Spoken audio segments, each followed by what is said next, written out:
नमस्कार विद्यार्थी मित्रांनो, या ठिकाणी आपण इयत्ता 7वी स्कॉलरशिपची गणित पाहत आहोत. त्यातला आपला लेसन चालू आहे बघा 10 नंबरचा. त्याचं नाव आहे रेशिओ, प्रोपोर्शन अँड पार्टनरशिप. तर आपण काय करत आहोत या मागच्या व्हिडिओपासून प्रत्येक लेसनची सुरुवातीला आपण एक थोडीशी बेसिक माहिती त्या लेसनची आपण पाहत आहोत. तर या व्हिडिओमध्ये पण आपण थोडीशी बेसिक माहिती त्या लेसनची पाहूयात आणि आपल्या उदाहरण संग्रहाकडे लगेच वळूयात. लक्षामध्ये त्याचा हेतू हाच आहे की थोडीशी बेसिक माहिती देखील त्या लेसनविषयी व्हावी, म्हणजे तुम्हाला समजायला देखील सोपं जाईल. आता प्रत्येक लेसनला आपण त्याचा बदल करूया थोडासा. बघा, रेशिओ मग relation is obtained by comparing two quantities of the same kind. Same kind म्हणजे काय? सारख्याच वस्तूची तुलना जेव्हा आपण करतो त्याला म्हणायचं प्रोपोर्शन. अंडरस्टँड? दोन्ही क्वांटिटीज कशा पाहिजे? Same quantity. म्हणजे तुम्ही एकीकडं ग्रॅम घ्यायले, एकीकडे किलो घ्यायला लागले, त्याच्या सेम युनिटमध्ये आणायच्या आहे की नाही, तेव्हा त्याची आपण काय करू शकतो? प्रोपोर्शन रेशिओ काढू शकतो आहे की नाही. आता एक तुम्ही घेतलं लिटरमध्ये, एक घेतलं मीटरमध्ये, मग त्यांचा रेशिओ काढता येईल का आपल्याला? नाही. तर त्या दोन्ही क्वांटिटीज सेम क्वांटिटीज असाव्यात. लक्षामध्ये सांगायचं तात्पर्य असं. मग आता रेडी कसा करायचा? ए इज टू बी, एस बी मराठीमध्ये की नाही, ए इज टू बी, याला आपण असं वाचतो. मग आता if A by B is equal to C by D are non zero numbers. हे जर नॉन झिरो नंबर्स असतील म्हणजे हा 1 असेल, हा 2, हा 3, हा 4, then we can say A B C D are in proportion. म्हणजे A by B is equal to C by D असं जर मांडलं तर आपण त्या आणि चारही संख्येला काय म्हणू शकतो? प्रोपोर्शनमध्ये म्हणू शकतो. लक्षामध्ये मग इन दिस प्रोपोर्शन ही जी ए आहे ही first number, B second number, C third number आणि डी फोर्थ नंबर. आता हे एलाच काय म्हणणार आपण? ए आणि डी एक्स्ट्रीम्स आहेत आणि यामधल्या दोन्हीच्या हे मध्यपद आहेत, यालाच आपण मीन म्हणतो आहे की नाही.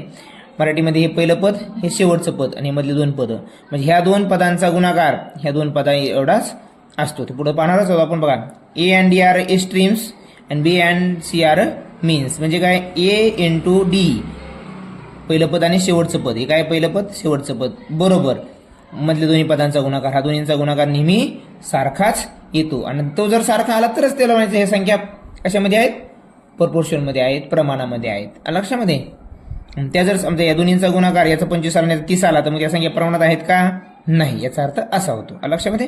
आता बघा, if A is to X is to D, then बघा जेव्हा हेच सेम काय चार संख्या जर प्रमाणात असतील पण चारही जरी संख्या वेगवेगळ्या असतील, त्या नॉन झिरो नंबर जर असतील वेगवेगळे, तर तेव्हा त्यांचं जे समीकरण तयार होतं ए इंटू डी आणि बी इंटू सी, त्यांचं उत्तर हे. म्हणजे इथं तुम्हाला 3 संख्या दिलेल्या, ती कोणती काढायला लावतील ते आपल्याला काढता येईल. पण इथं काय दिलंय? मधल्या 2 संख्या सारख्याच दिल्यात. मग अशा वेळेस या मधल्या संख्येची व्हॅल्यू यानुसार बी काढता येते, काही अडचण नाही. पण पुन्हा एक त्याच्यामध्ये त्याने फॉर्म्युला दिलाय, एक्स शॉर्टकट दिलाय, X is equal to square रूटमध्ये ए इंटू डी, कारण मधलं एकच संख्या आहे इथं आणि हे एकची व्हॅल्यूज काय आहे? स्क्वेअर रूटमध्ये ए इंटू डी. हे फॉर्म्युला हे वापरा किंवा हे वापरा, दोन्हीपैकी. पण जर सारखी व्हॅल्यू आली तर तुम्ही शॉर्टकटमध्ये हा एक वापरू शकता. असो, हे झालं रेशिओचं. आणि रेशिओ कधीही बदलत नाही. आता एखाद्या संख्येचा रेशिओ जर 3:5 असेल, म्हणजे 10 वर्ष झाले त्यामध्ये काही संख्या ॲड केल्या, तो बदलतो.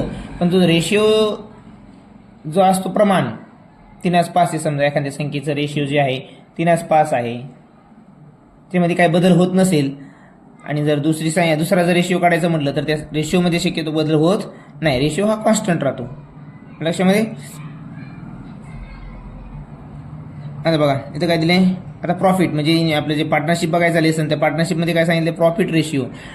आता पार्टनरशिपमध्ये 3 घटक आहेत मित्रांनो, 3 मुद्दे आहेत महत्वाचे. आणि ते पूर्ण कसला जरी प्रश्न आला त्या प्रॉफिट म्हणजे पार्टनरशिप या घटकावर, छोट्याशा घटकावर, तर त्यामध्ये प्रॉफिट, इन्व्हेस्टमेंट अँड टाइम हा एकच फॉर्म्युला आहे. ह्याच फॉर्म्युलावर कसला जरी प्रश्न आला, हिरून फिरून कसा जरी आला तरी ह्या फॉर्म्युल्याशिवाय तो काढता येत नाही. हा सिंपल फॉर्म्युला आहे प्रॉफिट रेशिओ.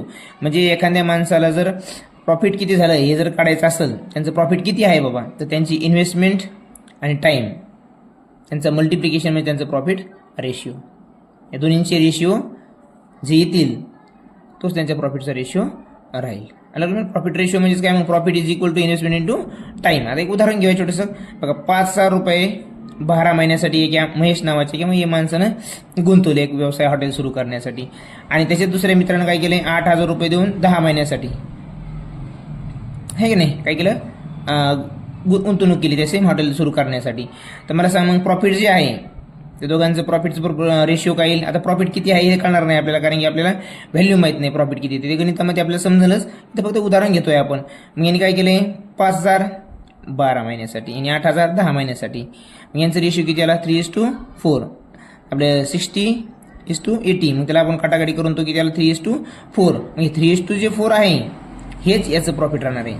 म्हणजे त्यांना जर 3500 फायदा झाला, किती, 3500. म्हणजे दोन्हीची व्हॅल्यू म्हणून किती झाली, 7. 35ला 7 ना भाईल, उत्तर किती यायला लागले, 35 5. मग एक व्हॅल्यू 5 आहे, 5 त्रिक 15 आणि 5 चोक 20. म्हणजे एकाची प्रॉफिट राहील 1500 आणि एकाच राहील 2000. हे असं आपल्याला उत्तर काढता येतं. गणितामध्ये आपण डिटेलमध्ये पाहणारच आहोत, पण मेन कन्सेप्ट काय आहे, प्रॉफिट दिलेला असेल आणि इन्व्हेस्टमेंट दिली असेल, टाईम काढता येतो. टाईम देतील, इन्व्हेस्टमेंट देतील, प्रॉफिट काढा. सरळ सूत्र आहे मग, आहे की नाही. फक्त मागं पुढं करतील किंवा एखाद्या वेळेस टाईम महिन्यात देण्याची वर्षात देतील, उत्तर महिन्यामध्ये राहील, ते काढावं लागेल. फक्त असं एकाच याच्यामध्ये ते कन्व्हर्ट करावं लागतील आपल्याला. त्याने अगोदर सांगितले 2 सेम क्वांटिटीज पाहिजे तेव्हा त्याचा आपण रेशिओ काढू शकतो. लक्षामध्ये. चला तर वळूया आपल्या, जास्त वेळ न घेता आपण वळूया आपल्या मूळ लेसनकडे. Ratio and प्रपोर्शनकडे. त्याचा पहिला प्रश्न जो आहे आपल्या समोर दिसतोय. पहिला प्रश्न जो आहे तो काय आहे, 10.1 मधला. 4 numbers P, Q, R and S are in the same ratio proportion. Which of the following is the correct statement? आता बघा त्याच्यामध्ये काय काय त्यांनी सरळ सिंपल विचारले. पी क्यू आर एस हे काय प्रपोर्शनमध्ये आहेत, पी क्यू आर एस, आणि त्यांनी सांगितलं हे प्रपोर्शनमध्ये आहेत. प्रपोर्शन आहेत म्हणजेच काय करतो मित्रांनो आपण, पहिलं पद शेवटच्या पदासोबत गुणतो. म्हणजे P into S is equal to Q into R.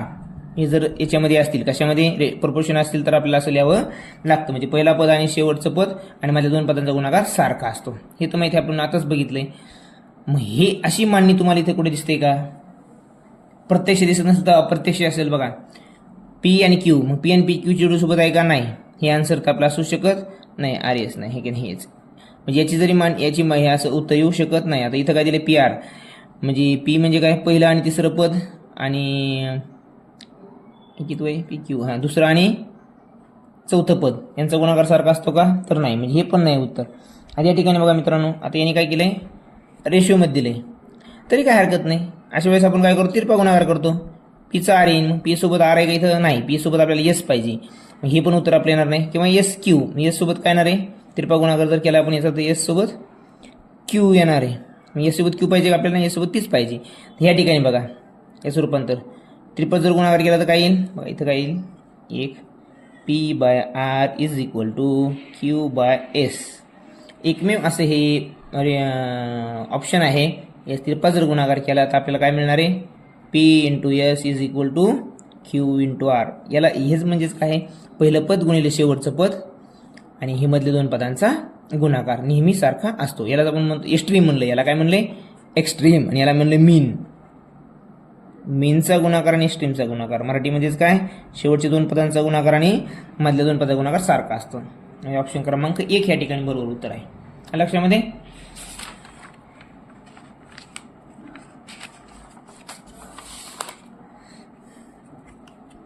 आपलं उत्तर आहे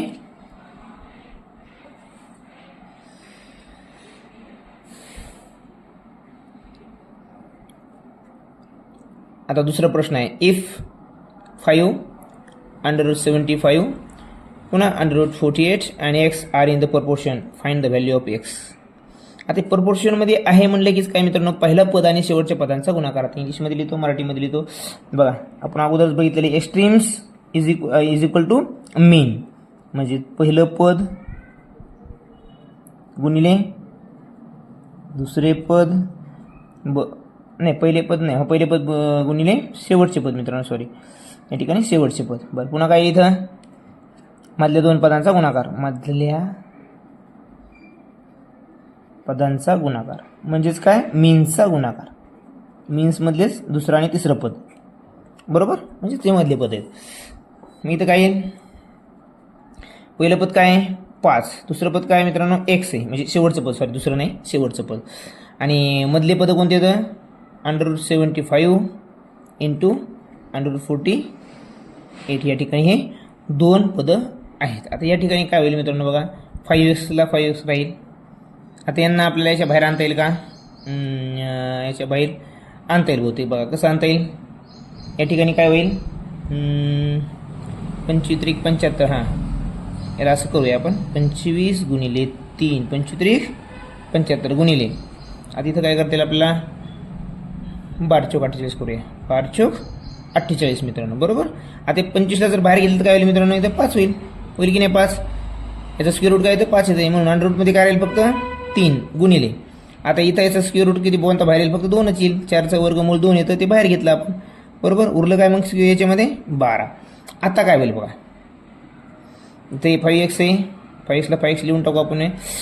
बघा आता 5 दुने 10, 10 गुणिले. आता हे अंडर रूटमध्ये 3 आहे, तर अंडर रूटमध्ये 12, 12 3 36. पण 36 कसे अंडर रूट 36, म्हणजेच काय येईल हे 10 गुणिले 6. अंडर रूटच्या बाहेर आल्यानंतर 6च राहील ना, म्हणून 10 का 60. म्हणजेच काय येईल हे समीकरण जे आहे ते काय बनवलं आपलं 5x बरोबर 60. मग x बरोबर काय मित्रांनो 12. आपल्याला काय पाहिजे xच पाहिजे, त्याची व्हॅल्यू आली 12. म्हणजे उत्तर आलं आपलं 3 नंबर्स. लक्षामध्ये हे आपलं उत्तर आहे. काय करायचं, जेव्हा असं अंडर रूटमध्ये किंवा वर्गमुळामध्ये संख्या येतील, अगोदर त्याच्यामध्ये काही बाहेर निघते का, वर्गमुळाच्या बाहेर आपण काय काढू शकतो ते काढायचं. आणि जे उरले त्या वर्गमुळातल्या संख्येची गुणाकार करायचा, गुणाकार असेल तर, आणि त्यातून मग वर्गमूळ बाहेर काढायचं. लक्षामध्ये हेच केलं आपण, दुसरं काहीच केलं नाही. यांची फोड केली, कोणत्या संख्येचा वर्ग गुणाकारामध्ये येतो बघितलं. 25 गुणिले 3ची एक फोड केली तर 25चं वर्गमूळ बाहेर येते माहिती आपल्याला, आपण तेच काढलं, बरोबर. आणि जे उरलेले आहे वर्गमुळामध्ये त्यांचा गुणाकार केला, त्याचा हे मिळते आपल्याला, वर्गमुळात वर्गसंख्या मिळते, ती बाहेर काढली, गुणाकार केला, उत्तर आलं x बरोबर 12. आता हे बघा तिसरं नंबरचं गणित आहे. What is the ratio of 340 centimetre to 51 metre in its lowest form. Simplest form, standard form घ्यायचा आपल्याला त्या रेशिओचा. तर काय मग 340 आणि इथं काय 51. मग काय 17 1 17, 17 2 34, 0 0, 17 3 51.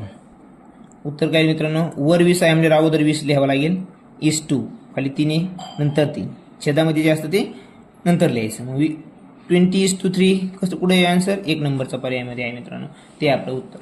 हे काय सोपा प्रश्न होता, त्यामुळे काय जास्त लोड घ्यायचं काम नव्हतं त्याला. असो, आता पुढचा प्रश्न मित्रांनो, पुढचा प्रश्न काय आहे,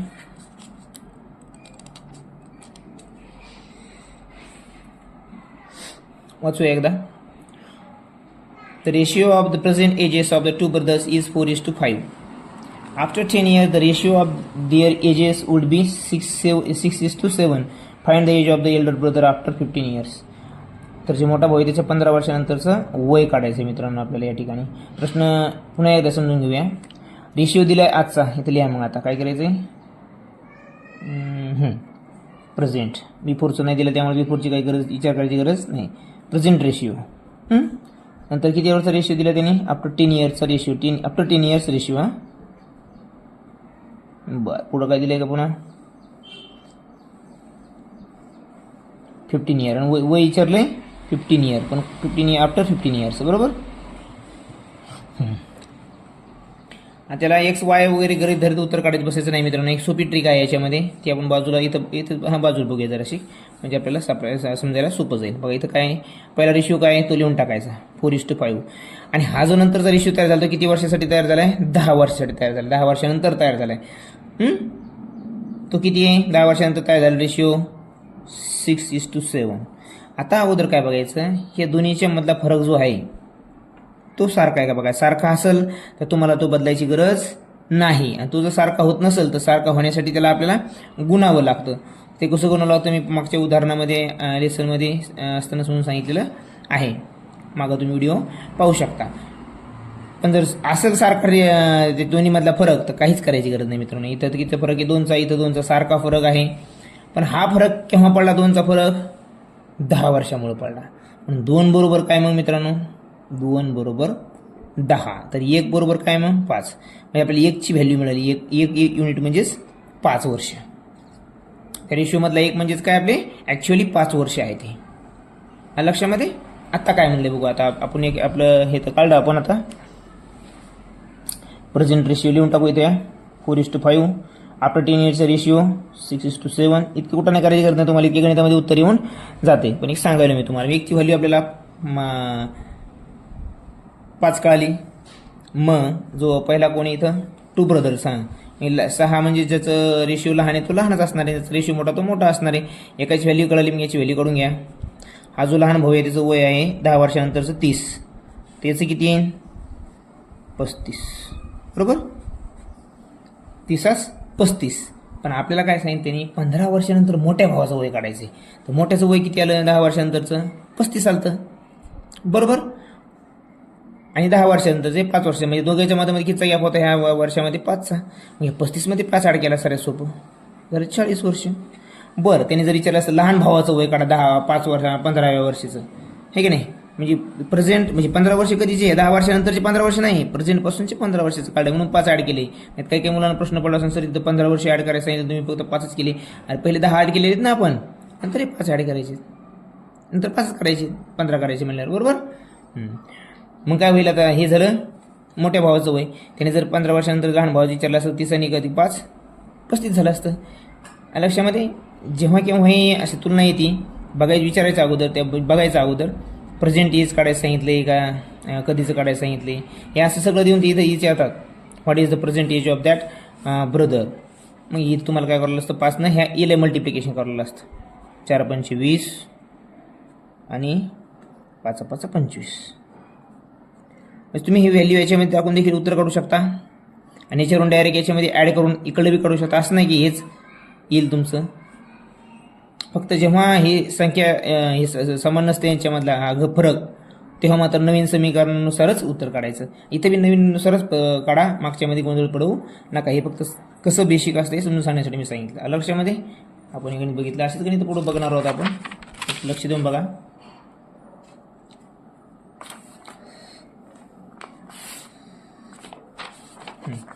या ठिकाणी 5वं गणित आपलं.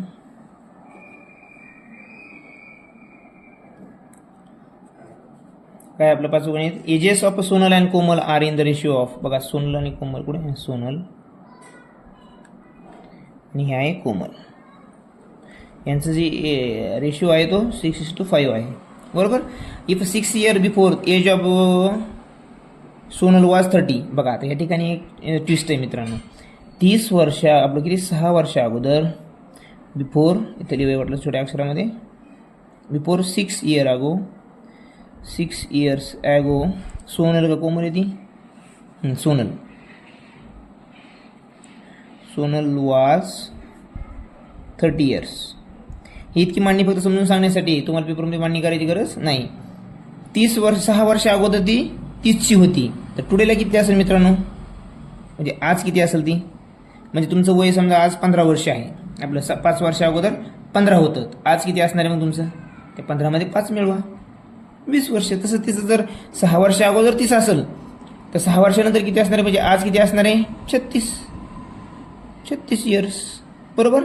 आता बघा खरी चिष्ट इथं आहे, ती आज 36 वर्षाची आहे. कोण, सोनल का कोमल, सोनल आहे मित्रांनो. हां, मग ही 6 वरून रेशिओ 6 आहे, पण 6 रेशिओला ती किती आहे 36 आहे. म्हणजे तिचा, म्हणून सांगितलं तुम्हाला हे जे रेशिओमधला जो फरक असतो ते कधी म्हणजे होत नाही, काय कॉन्स्टंट असतो तो बदलत नाही. ते 6नं जेव्हा आपण 6ला मल्टिप्लिकेशन करतो 36 येतात. इथं बघा इथं 6नं केलंय म्हणजे इथं बी कितनं करायचं मल्टिप्लिकेशन 6नंच. मग 5 × 30. बरोबर. हे झालं 36, हे झालं 30 वर्ष. कोणाचं, ही 36ची जर असेल तर ही 30ची असणार. बरोबर.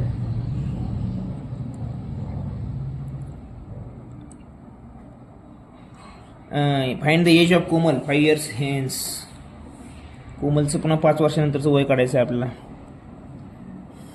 थांबा, ती आज 36 वर्षाची आहे. कोण, सोनल 36 वर्षाची आहे आज.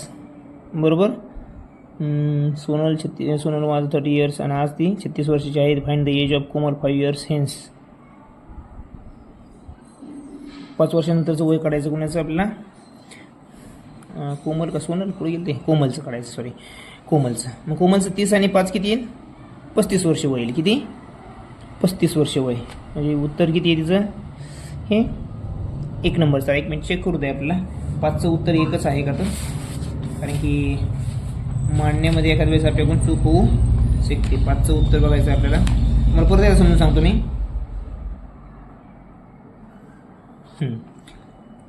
उत्तर एकच आहे, बरोबर, 35 इयर्स. कसं बघा, याच्यावरून काय केलं आपण? त्यांचा रेशो लिहिला 6:5. 6 वर्षा अगोदर त्या सोनलचं वय होतं 30 वर्ष, नंतर झालं 36 वर्ष. म्हणजे 36 तुलना आपण त्या रेशिओसोबत केली म्हणजे आपल्याला कळालं त्याचा गॅप किती आहे? 6 वर्षाचा, बरोबर. त्या वय जे वय आणि जे रेशिओचा गॅप आहे तो 6 वर्षाचा आहे. म्हणून त्या गॅपवरून आपल्याला कोमलचं वय मिळालं 30 वर्ष. ते कधीचं मिळालं? आजचं मिळालं. तिचं वय विचारलं त्यांनी 5 वर्षानंतरचं, म्हणून 30मध्ये 5 मिळवले 35 वर्ष. ते झालं तिचं कोणाचं वय झालं? ते कोमलचं वय. लक्षामध्ये अशा प्रकारे आपल्याला हे वय आणि वयाचे जे उत्तर आहेत मित्रांनो ते अतिशय छान आणि सोप्या पद्धतीने काढता येतात, कुठल्याही प्रकारचे एक्स आणि वाय न वापरता. फक्त यात आपल्याला ट्रिक कळाली पाहिजे. लक्ष देऊन जर ते समजून घेतलं व्यवस्थित आणि घरी सराव केला 1-2 प्रश्नाचा की आपल्याला ते सहज येऊन जाईल. बघा 6 नंबरचा प्रश्न आहे. काय प्रश्न आहे 6 नंबरचा? In each of the following sets are the numbers in proportion. बघा प्रपोर्शनमध्ये असले की काय मित्रांनो? A into D is equal to B into C. म्हणजेच काय आहे? पहिलं पद गुणिले शेवटचे पद, बरोबर. हे मधले पदांचं मधले पदांचा गुणाकार. एक्स्ट्रीम आणि हे मीन यांचा गुणाकार सारखा असतो. मग असा कोणतं याच्यामधलं ऑप्शन आहे की त्याच्या शेवटचा 2 पदांचा गुणाकार, पहिल्या आणि शेवटच्या पदाचा गुणाकार हा मधल्या पदा इतका येतो? बघा इथं काय जर घेतलं आपण तर 5 20 25 100 आणि 15 गुणिले 10 15 10 150. म्हणजे हे यांचं प्रपोर्शन बरोबर येत नाही. दुसऱ्या नंबरचं बघूया. 100 5 500 आणि 20 गुणिले 20 400. म्हणजे 500 बरोबर 400 इक्वल होऊ शकत नाही. इथं बघा पहिलं पद किती आहे? 5. शेवटचं पद किती आहे? 20. आणि इथं मधले पद 10 गुणिले 10 100 बरोबर 100. मग या ठिकाणी हे समीकरण हे दिलेलं ऑप्शन आहेत ते आपलं पुष्टी करतं, ते आपल्याला लागू होतं. म्हणजे हे प्रपोर्शनमध्ये आहे म्हणता येईल, कारण की पहिल्या आणि शेवटच्या पदाचा गुणाकार बरोबर कोणासोबत आलेला आहे? त्या मधल्या पदाबरोबर मीन बरोबर आला आहे. म्हणजे extremes is equal to means. Okay, that's why our answer is option number 3. Okay, नमस्कार. बघा या ठिकाणी 7 नंबरचं गणित आहे. काय सांगतात आपल्याला? 5 इयर्स अगो, 5 वर्ष अगोदर, the ratio of the ages of her mother and daughter, means daughter's and her mother's ratio is 7:2. But this ratio belongs to 5 years ago. Understood? After 10 years, बघा इथंच गोळ होते मुलांचा हे समजण्यामध्ये. After 10 years the age of daughter will be half of her mother. So what is the present age of mother? बघा या ठिकाणी उल्लेख किती, थोडा जर माइंड जागा ठेवला का उत्तर काढायला काहीही अवघड नाही मित्रांनो. तुम्ही सहज उत्तर काढू शकता. या ठिकाणी काय दिले? 5 इयर्स ॲगस टू डायरेक्ट 10 इयर्स नंतरचं दिले आणि वेळेस काढायला सांगितलं प्रेझेंट एजचं. प्रश्न समजला की उत्तर काढायला सोपं. म्हणजे त्यांनी प्रेझेंट एजचा कुठंच उल्लेख केला नाही, उत्तर तर काढायचं प्रेझेंटचं. तर म्हणजे मग आपल्याला काय करायचं? ह्या 5वरून डायरेक्ट मुलं उडं करून मारतात 10 वर्षानंतर. मग 5 वर्षापूर्वी 7:2, मग 10 वर्षानंतरचे रेशिओ 1:2. कारण हाफ आहे ना मुलगी तिच्या आईच्या वयाच्या. मग आई जर 20 असेल तर मुलगी 10, 2:1 रेशिओ होईल. तो रेशिओ मानतात. पण या ठिकाणी मधामध्ये बी एक आहे मित्रांनो, प्रेझेंट एज विचारले. तर कसं करणार आपण? आता बघा या ठिकाणी कसं इक्वेशन तयार करणार? -5 हा मित्रांनो. मायनस म्हणजे काय? ॲगो. 5 इयर्स ॲगोचा रेशिओ आहे तो लिहूया इथं आपण. काय येतो? 7:2. पण हे झाला 5 इयर्स ॲगोचा. 5 इयर्स ॲगोपासून आपल्याला अगोदर प्रेझेंट पण द्यावं लागेल मित्रांनो. कुठे यावं लागेल? प्रेझेंटपर्यंत. आणि प्रेझेंटचा त्यांनी दिले का आपल्याला उल्लेख नाही, पण आपण काढू शकतो. कसं? आता 5 वर्षा अगोदर ती जर 7:2 रेशिओ होता, त्यांचं वय माहिती आहे का आपल्याला? नाही. आपण एक्स गृहीत धरूया. काय गृहीत धरूया? एक्स गृहीत धरूया. मग 5 वर्षानंतर त्यांचं वय काय वाढेल? म्हणजे आई 5 वर्षांनी वाढेल आणि मुलगी 5 वर्षांनी वाढेल. म्हणजे काय होईल मग? 7x + 5 = 2x प्लस दोघी 5-5 वर्षांनी वाढतात. आणि हे 7:2 रेशिओ ॲज इट इज जो 5 वर्षाचा आहे तोच लिहिला आहे आपण. फक्त त्यामध्ये ते 5 वर्षांनी त्यांची वाढ होईल म्हणून 5 वर्ष अधिक करत गेलो. आता काय कर बघा, प्रेझेंटपासून आपल्याला पुन्हा 10 इयर्स लेटर जायचं. आता 10 इयर्स हे जे प्लस आहे 10 इयर्स 10 वर्षानंतरचं हे प्रेझेंटच्या नंतरचे येतं बरोबर. पण अगोदर आपल्याला तुम्ही काय मुलं काय करतात, हे प्रेझेंट मध्ये दिलेलं नसतं, डायरेक्ट 5 वर्षापासून 10 वर्षानंतर विचारते, हे 5 मध्ये 10 ॲड करतात. उत्तर चुकतं. अगोदर केव्हाही अगोदरचा प्रश्न आला तर अगोदर प्रेझेंटपर्यंत जा, प्रेझेंटहून मग पुढचं काय ते काढा. लक्षामध्ये. आता बघा इक्वेशन काय तयार होईल. आता 10 वर्षानंतर 5 वर्षापर्यंत नंतरचं हे आलं 10 वर्षानंतर, मग पुन्हा 10 ॲड होतील. मग काय होईल 7x प्लस या 5 मध्ये पुन्हा 10 ॲड केले किती होईल मित्रांनो 15:2 ट्वाईस एक्स प्लस हे 5 मध्ये पुन्हा 10 ॲड करा 15. हे झालं त्या मुलीचं हे गर्लचं रेशिओ ते इक्वेशन, आणि हे त्या मदरचं एज आणि हे मुलीचं वय. पण आता काय हे झालं म्हणजे झालं का आपलं उत्तर नाही. त्याने काय विचारलंय, what is the present age of मदरचं प्रेझेंट एज काढायचं. पण अगोदर काय करूया आपण, याच्यावरून एक्स काढूया. कसं त्याने काय सांगितलंय 10 वर्षानंतर जे मुलीचं, कारण रेशिओ आपल्याला 10 वर्षानंतरचं दिलं ना, म्हणून आपल्याला गृहीत धरावं लागणार आहे. लक्षामध्ये कधी पण काय करायचं, ज्या वर्षाचा रेशिओ दिला त्याच वर्षासोबत ते उत्तर इक्वेशन काढायचं असतं आहे का नाही. मग आता मला सांगा मुलीच्या हाफ म्हणजे मुलीच्या हाफ म्हणजे आईच्या हाफमध्ये कोणाचं एज आहे, मुलीचं एज आहे बरोबर. मग इक्वेशन काय तयार होईल बघा, हे मुलीचं वय काढायचं म्हणून मुलीचं वय लिहूया आपण अगोदर 2x अधिक 15 बरोबर. आईचं काय 7x अधिक 15. पण दिलं काय आईच्या वयाच्या आईच्या अर्धवय गुणाचं आहे बघा, आईच्या अर्धवय गुणाचं आहे त्या मुलीचं आहे. म्हणून 2x + 15 = half of her mother age. मग मदर एज हे. आता हे इक्वेशन तयार झालं आपलं. आता इथं काय होईल मित्रांनो, हे इकडं जर गेलं तर काय होईल 2 ट्वाईस x + 15 = 7x + 15. आता काय होईल 4x + 13 7x + 15. पेपरमध्ये असे स्टेप बाय स्टेप जात बसायचं नाही. जितके लवकर काटाकाटी करता येईल तितके लवकर इक्वेशन सॉल्व्ह करायचं. तर बघा 7मधून 4 गेले, मी डायरेक्ट देखील लिहू शकतो 3x असं करत बसायचं. पण तुम्हाला कळण्यासाठी लिहावं लागेल आपल्याला. आता हे इकडं प्लसचं इकडं आलं म्हणून ते मायनस होईल, म्हणजे काय होईल ते 3x होईल मित्रांनो लक्षामध्ये. आता हे प्लस आहे, इकडे गेल्यावर काय होईल मायनस होईल. 30 + 15 हे 15 येईल इथं मित्रांनो. इथं येईल 7मधून 3 गेले 4x 4 नाही कुठे उरलं आपलं इथं 4 आहे मित्रांनो. तेच तर मला काय कुठलं आहे 4x आहे 4x आहे. 7मधून 4 गेले खाली बोलले 3x. किती x 3x. एक्स बरोबर काय मित्रांनो 3 × 3 3 × 5 = 15. तुम्ही इथंच काटाकाटी करू शकता. आता एक्स तर मिळालं आपल्याला 5 बरोबर. पण वर एज काढायचं आपल्याला प्रेझेंटचं, ते बी कोणाचं मदरचं. मदर्स प्रेझेंट एज माहिती आहे आपल्याला, इक्वेशनच्या रूपात का होईना पण माहिती आहे आपल्याला. मदर प्रेझेंट हे काळजीपूर्वक मध्ये काढायचं मित्रांनो. विचारलं काय ते बघायचं, प्रेझेंट म्हणून प्रेझेंट सोबत जायचं. काय ते 7x + 5. मग आता काय होईल मित्रांनो 7 × 5 + 5 7 5 35 × 5 40.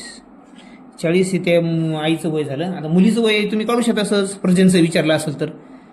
10 2 10 10 आणि 5 15 बरोबर.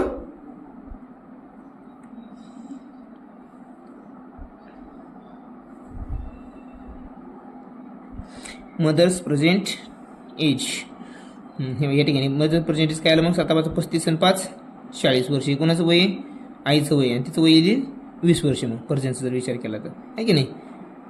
इक्वेशनमध्ये किंमत टाकली की आपलं ऑटोमॅटिक उत्तर तुम्हाला येऊन जाईल मित्रांनो. पण लक्षामध्ये हे झालं आपलं 7 नंबरचं गणित. आता पुढचं गणित घेऊया आपण 8 नंबरचं. 8 नंबरचं गणित काय सांगते आपल्याला, ratio of the present age of Aryan आणि आदिती. बघा काय हे प्रेझेंट एजचा रेशिओ आहे. प्रेझेंट एज रेशिओ ऑफ कोणी ते आर्यन आहे का, हां आर्यन अँड आदिती. किती येतो 4:5. बर. आणि पुढचा कोणाचा दिला आहे प्रेझेंट एज रेशिओ आहे तो कोणाचा आहे, आदिती अँड अथर्व. तो किती आहे 3:2. याच्यामध्ये कॉमन कोण आहे मित्रांनो? ही आदिती जी आहे ती कॉमन आहे, तिचं वय ती जी आहे तेच राहणार आहे. आता बघा if the present age of Aryan, आता आर्यनची तुलना करायची. आपलं आर्यन किती आहे प्रेझेंट एज, ह्याच्यासोबत तुलना करावं 24. कितीचा आहे आर्यन? 24चा आहे. मग आर्यन 24चा कशामुळे झाला बघा 4ला 6 मल्टिप्लाय केल्यामुळं आर्यन 24 झाला. आणि रेशिओमध्ये त्यांचा डिफरन्स तो सेम असतो. मग हा 4चा 6 मल्टिप्लाय केल्यावर 24 झाला, तर या 5ला बी 6 मल्टिप्लाय करा, 5 सगळं 30. म्हणजे आदिती कितीची आहे 30ची. तुम्हाला माहिती आहे म्हणजे इथं आदिती 30, इथं आदिती 30ची आहे. आदिती 30ची कशामुळे झाली? 3 10 30, 10च्या गुणाकारामुळं. तर हे पण कितनं वाढेल मग 10नंच वाढेल, ते 10 20. उत्तर किती होईल? 3 10 30 आणि 2 10 20.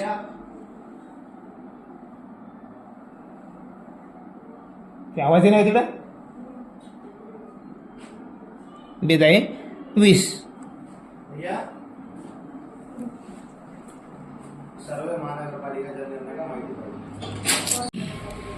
बघा मग 3 10 मल्टिप्लाय केल्यावर 30 झालं बरोबर. कारण आपला आदितीचा आपण कशाने काढलं अगोदर? त्या पर्सेंटेज येऊन काढलं. आर्यन 24चा होता, तर 4 24 काही झाला तर 6 मल्टिप्लाय केल्यावर मग हे पण 6 मल्टिप्लाय, कारण यांचा जो डिफरन्स असतो रेशिओचा सेम राहत असतो कधी पण बरोबर. हे जर 8चा फरक असतात इथं पण, इथं 8 मल्टिप्लाय तिथं पण 8 मल्टिप्लाय.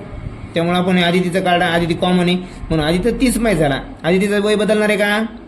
रेशिओ मधलं जे कॉमन असतं त्याचं वय कधी बदलत नसतं, जे आहे तेच आहे. मग इथं आदिती 30 मिळालं, तिथं 30 ठेवून पहा, 3चं 30 झालं 10 मल्टिप्लाय केल्यामुळं. तर मग 2चं 10 मल्टिप्लाय केल्यावर 20 होईल. मग अथर्वचं जे एज आहे प्रेझेंटचं ते किती आहे 20 आहे. मग present age of Atharva, present age of Atharva is equal to 20 years. Okay, हे झालं आपलं उत्तर 8 नंबर्स. आल्याशामध्ये पुढचं घेऊया आपण 9 नंबरचा प्रश्न. In a spare on a alloy of an alloy copper and tin are in the ratio. बघा काय लिहायचं आपल्याला रेशिओला, दोन्हीचं बी काय येतं अगोदर, कोण आहे अगोदर? Copper and tin. Copper and tin, copper and टीनचा किती आहे तो 80:40. पुन्हा दुसरं कोण आहे? Spare and made and another alloy copper and zinc. Copper and zinc या ठिकाणी कॉपर जशाला तसा आहे, कॉपरमध्ये काय फरक पडणार आहे का?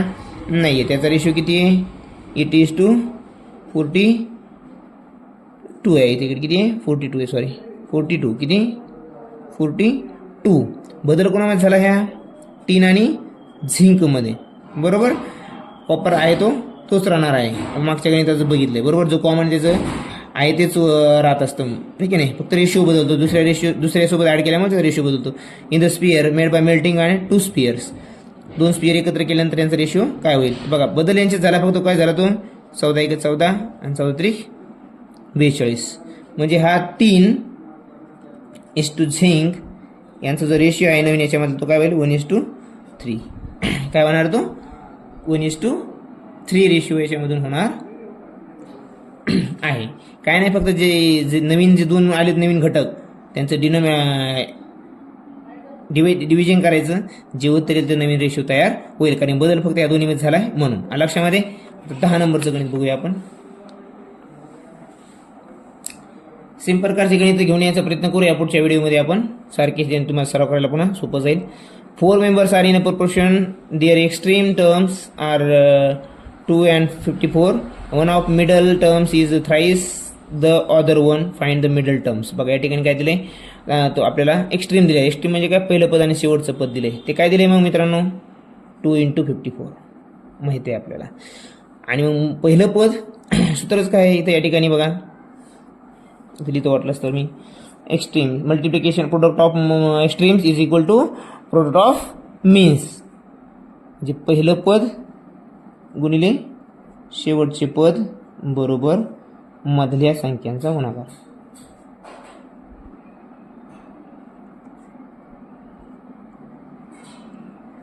म्हणजे काय होईल ते मित्रांनो, आता हे मधल्या पदाचा संख्याचा गुणाकार आपल्याला माहिती आहे का? नाही माहीत आहे. कोणत्या पद्धतीत माहिती आहे? इक्वेशन रूपामध्ये. कसा बघा, the middle term is the thrice the other one. म्हणजे जर एक पहिली जी आता बघा पहिली टर्म जी आहे मिडलमधली मिडलची पहिली टर्म फर्स्ट टर्म लिहूया आपण, first term and second term. एक किती आहे, एक असेल तर दुसरी किती, त्याच्यात थ्राईस आहे, बरोबर. म्हणजेच काय होईल या ठिकाणी मित्रांनो बघा, 2 × 54 इज इक्वल टू एक्स. आपण घरी धरूया, माहीत नाही आपण, थ्राईस आहे एक नाही, आणि दुसरी किती तिच्या थ्राईस आहे, म्हणजे 3x, बरोबर. आता काय होईल मित्रांनो, 3x स्क्वेअर होईल इथं, आणि इथं किती होईल 108. तर इथं काही इथं काटाकाटी करूया आपण लगेच. 3 × 3 = 3 9 आणि 3 × 18, 18 बरोबर म्हणजे x 36 बरोबर x स्क्वेअर. 3 आपण याला जर डिवायडेशन केलं तर उत्तर काय येईल मित्रांनो या ठिकाणी, सॉरी 36 येईल. आता याला जर वर्गमुळात करायचं म्हणजे x बरोबर काय येईल, मग 6 येईल.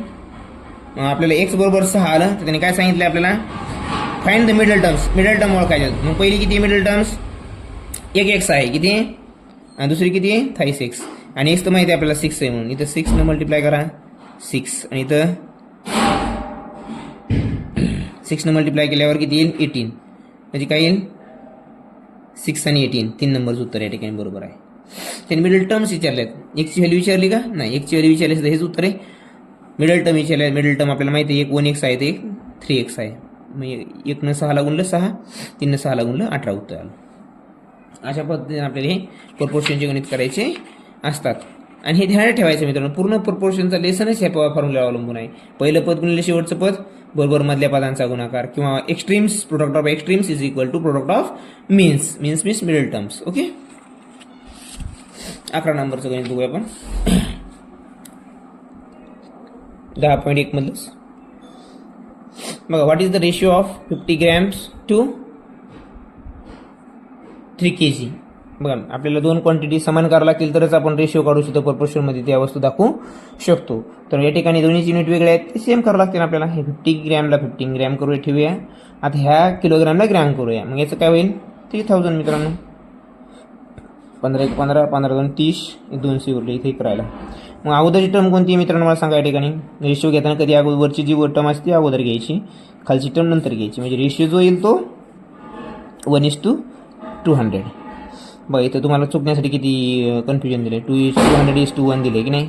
कधी कधी आपण फास्टमध्ये मग 200:1, जर आपलं लक्ष सुरुवातीला उत्तर काढल्या याच्यावर गेलं तर आपण हेच बरोबर करतो.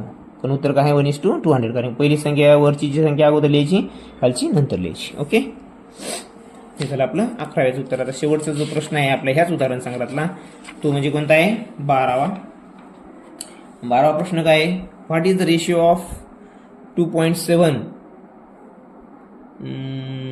डेकालिटर्स आणि 245 डेसिलिटर्स. तर याचं तुम्हाला जी तक्ता आहे, चार्ट आहे, तो माहीत पाहिजे. तर बघूया आपण या ठिकाणी. बघा मधामध्ये ग्रॅम घेऊया आपण, किंवा मीटर घेऊया, हे की नाही. आता याच्यावरून इथं काय असतं, इथं मीटर जर असेल तर इथं काय असतं मित्रांनो, मग डेसी काय जे असेल ते, डेसीमीटर डेसिलिटर जे असेल ते. इथं सेंटी, इथं मिली, बरोबर. इकडं काय असतं मित्रांनो, पहिलं डेका.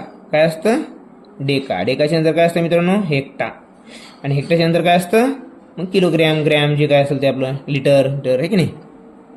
आता ही ती साखळी आहे, त्याने काय दिली आपल्याला 2.7 डेकालिटर. 2.7 इथं डेकालिटरमध्ये देईन 2.7 आहे का, सॉरी 2.7 इथं येईल मित्रांनो ते, बरोबर.